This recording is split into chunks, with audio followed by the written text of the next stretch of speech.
Okay, welcome back to my YouTube channel, My Intuition 4865. There are so many YouTube channels with the name My Intuition. My Intuition 4865 is mine as well as my kid Samant came to disturb me.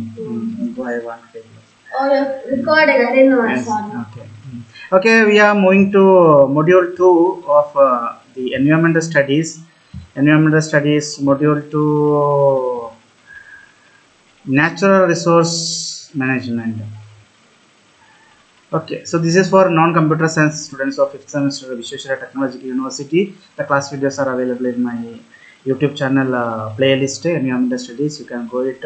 The study material you can find it out in the description box of each video, theory videos, and separate module wise reference objective type questions, option and answer type one also getting uploaded, or it is you can find it in the YouTube channel, my playlist of environmental studies. Moving on to the topic that is natural resource management. Natural resource today, managing the natural resource, it is essential in order to meet our growing energy needs while protecting the environment. So energy systems are advancing to provide cleaner and more efficient alternative to the fossil fuels. So this module, it mainly focuses on advanced energy sources like hydrogen, solar, ocean thermal energy conversion, OTEC, tidal and wind energy. So these sources are renewable, they reduce the pollution, and they are bringing developed or are getting developed globally. So let us see about each energy sources in detail. First one, that is the advances in energy system, hydrogen energy. Okay, so let me put it little high. Hydrogen energy. Hydrogen, it is a very clean fuel that can produce energy without polluting the environment. So when used in fuel cells, okay, fuel cells like just like galvanic cell. Galvanic cell means anode, cathode, electrolyte concept is there. The same thing with oxygen, hydrogen. Hydrogen pass to one chamber and oxygen pass to another chamber. They connected between with the water layer, so that hydrogen combines with oxygen. Water layer means acidic layer. So hydrogen combines with the oxygen, H2 plus O2 gives water, H2O plus electrons will be formed. Those electrons can be used to travel through the external circuit, just like the galvanic cell. How does it work? The same way. Okay, so the hydrogen, the fuel cells, they use hydrogen in order to combine with oxygen to create electricity, and the only byproduct of that hydrogen oxygen fuel cell, that is water. Okay, so think about a vehicle in which we have a well controlled oxygen gas cylinders and connected to the fuel cell working in the engine. It produces electricity, it produces the energy as well as produces water which is needed for that. Okay, and so it is already there market, but not practical difficulties are there storing and controlling the oxygen, hydrogen. Now the merits and advantages of using the hydrogen fuel cell. It produces the merits actually. It produces zero or harmful, no harmful emissions. It has high energy output. It can be made from renewable energy sources. Are the main merits. Disadvantages means the production is very expensive. Hydrogen production. It requires advanced technology for the storage of hydrogen as well as transport of hydrogen, because hydrogen is very explosive. It often made using a fossil fuel, which reduces its sustainability. Okay, now the global status. Many countries like Japan, Germany, United States of America, they are investing in hydrogen energy for car, buses, and for the industries. Applications used in fuel cell uh, for vehicles like hydrogen powered cars and buses, backup power systems used in industries for making the products like the ammonia, NH3, that is ammonia. Okay, now next the solar energy. Solar energy, it captures the sunlight using a device called PV cell, photovoltaic cell, or the solar thermal systems. Means PV cells are the one which converts the light energy to electricity, whereas solar thermal system it absorb the heat and convert into thermal energy, heat energy. So it is one of the most popular renewable energy source today. The merits are sunlight is abundant and renewable. The running costs are very low once it is installed. It reduces harmful greenhouse gas emission. Demerits are like it only works when sunlight is available.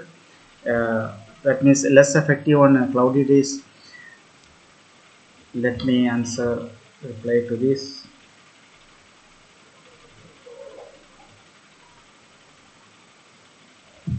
Okay, it requires large areas for the solar farms, and the initial setup cost they are very high. Then globular status, solar energy is widely used in sunny countries like India, China, and Australia. Solar farms and the rooftop system they are becoming common worldwide. The applications for power generation, generating electricity for homes and even for business, heating the water with solar water heaters, and powering irrigation system in the agriculture, providing energy to satellites in space. Then moving to the next one, ocean thermal energy conversion, OTEC. OTEC generates energy by using the difference in temperature between the warm surface layer of the ocean or sea and the deep, which is very cold. So cold, very too much difference in same ocean. Bottom it is very cold, top layer it is hot, above room temperature, and all. Therefore, that temperature difference it can be used to get energy converted, can be converted into energy. Okay, so it is mainly useful in tropical regions where such temperature differences are very significant. The merits are it is renewable and eco-friendly. It produces fresh water by as a byproduct. That conversion process when it happens, fresh water is produced, and has minimum environmental impact if it is designed very properly. Demerits means the setup cost is very expensive. Uh, okay, and it works best in only in tropical coastal regions, so it is local dependent, not everywhere it is available. The efficiency is lower compared to other energy systems. Then the status, countries like Japan, United States of America, and the Pacific island nations, they are experiencing with the OTEC plants, but it is not yet widely used. Application like generating electricity, converting the salt water to drinkable one, that is desalination, cooling system for building, supporting the aquaculture. Aquaculture means the fish farming. Then we move on to the tidal energy. Tidal energy, it uses the natural movement of ocean tides with the variation in the gravitation because of the moon. Okay, so it produces electricity, the movement of tides, a bulk amount of ocean water coming to the ocean, to the land side, then that much bulk going back. So it's a very huge energy package is moving. That is tides. So this can be used to rotate the turbines kept in the water underwater. When water moves one side, it rotates. When water comes back, also it will make it rotate. Okay. So, it can be used with underwater turbines, or it can be done with barriers called barrages, uh, and it can be used to convert to rotate the turbines and get energy. Merits are tides are they are predictable. We know what time the tide, up tide and the lower tide will be there. So making it a reliable energy source, and it is a renewable one, it is sustainable one, it is smaller environment impact is there compared to the fossil fuels. Demerits like high initial construction cost. Only it works in areas with strong tidal movements are there, and it will disturb the marine life and habitats if we keep some the turbines and all on the passage of the water. It will disturb the marine life and the habitats. And the global status, if we say check, like France, UK, South Korea, they are they are having this better opportunity to convert the tidal energy, because big tides they are getting, and the smaller systems are being developed in all the coastal areas throughout the world. Applications powering the coastal and island country communities is one of the major application, and it often combines with offshore wind farms for added efficiency. Then comes wind energy. Wind energy, it is created when the wind turns large blades or turbines to rotate, which generate the electricity.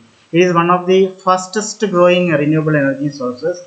The main merits are it is very clean, renewable energy. It is affordable after the setup with low running cost. It is widely used and accepted globally. And the demerits include wind is not constant, so energy production it can vary.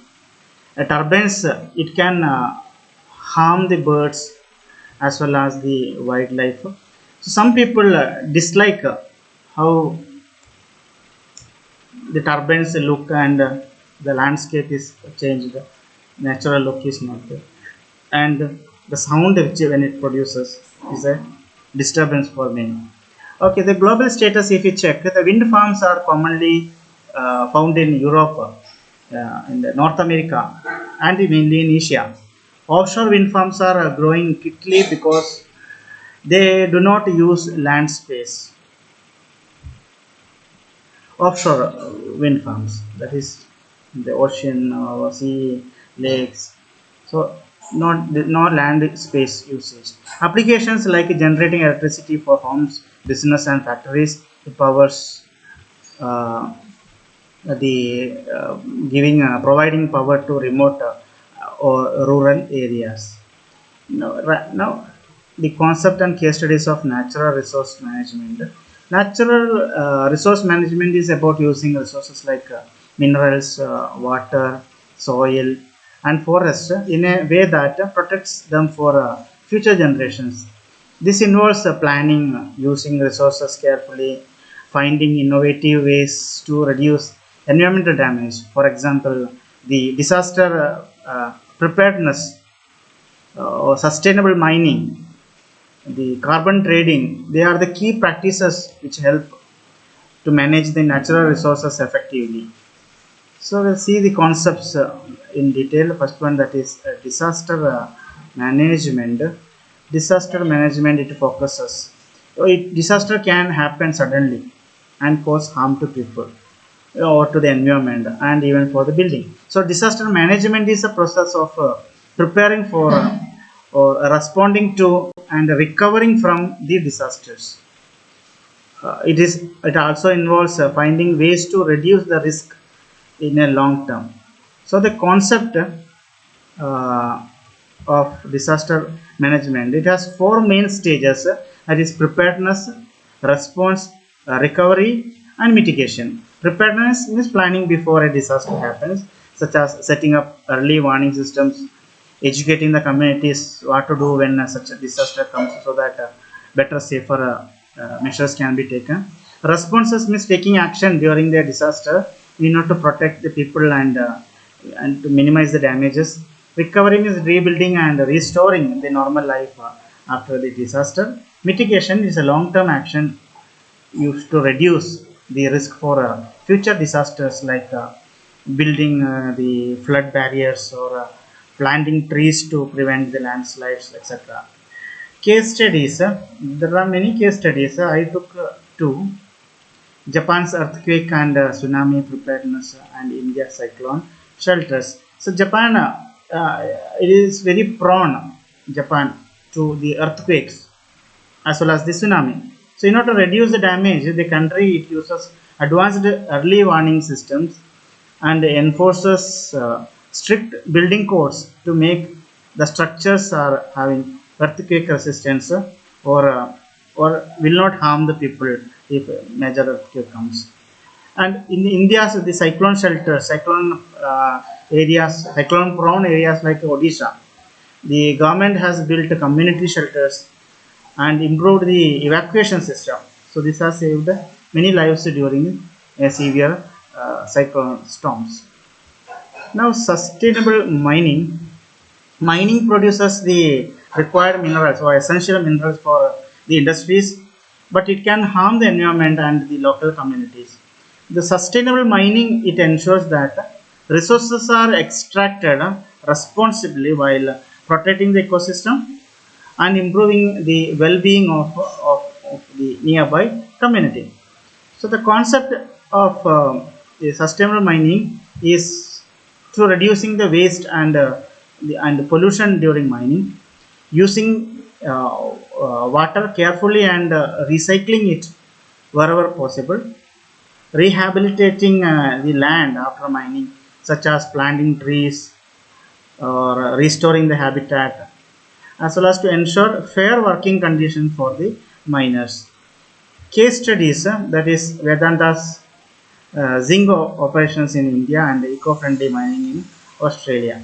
So Vedanta resources they uses sustainable methods like waste recycling and land restoration in order to reduce the environmental damage from its zinc mining operations. And the eco-friendly mining in Australia, some Australian mines are they use renewable energy, they recycle water, and they restore land after mining. So these practices have set an example for other countries to follow. Now, carbon trading, last topic. Carbon trading, it is also known as the emission trading. It is a way to reduce the greenhouse gases like the carbon dioxide, CO2. This is done by creating a market for carbon credit, a Play Store.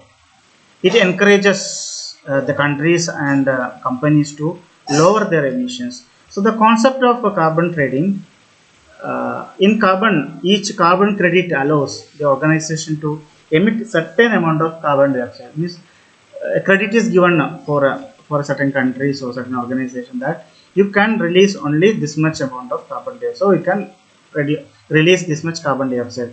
More than that, they should not produce. Then it is they have to charge. They will be charged. If they produce less than that of carbon dioxide amount, then they can purchase. They have it becomes a trade. No, they can purchase it or they can trade it. They will get money for that for controlling the carbon dioxide emission. So if organization emits less carbon dioxide than its limit, it can sell it and the unused carbon credit to others. So organization which emit more carbon dioxide than the allowed, they must either buy more credits or find a way to reduce their emissions. Okay, so totally what happens, the total carbon dioxide emission throughout the world, it will be in the controlled way. It will have some control. So case studies are given. Two case studies I have pointed out. One is European Union's emission trading as well as California's cap and trade program. So European Union emission trading system EU TTS. The EU ETS is the world's largest carbon trading market. It helps the industries in Europe to reduce their emissions while encouraging the innovation and encouraging the clean technologies. California's cap and trade program. California it has a program like this name, which sets the limit on greenhouse gas emission for the industries. So the companies which reduces their emission, they can sell credit, while those exceeding the limit, they must pay to continue polluting. So this program it helped reduce the emission significantly in that state of California. That's about module 2. Module 3 I'll cover in a separate video. So I need a break. You also need a break. Okay, so this is about module 2. Module 2, okay, I think it was easy. This material which I prepared, it will be available as PDF in the description box. Hope my video was somewhat useful, or the study material prepared was useful. So please do share this video to others. Please do subscribe and support me. Likes, share. Thank you very much. Have a nice day.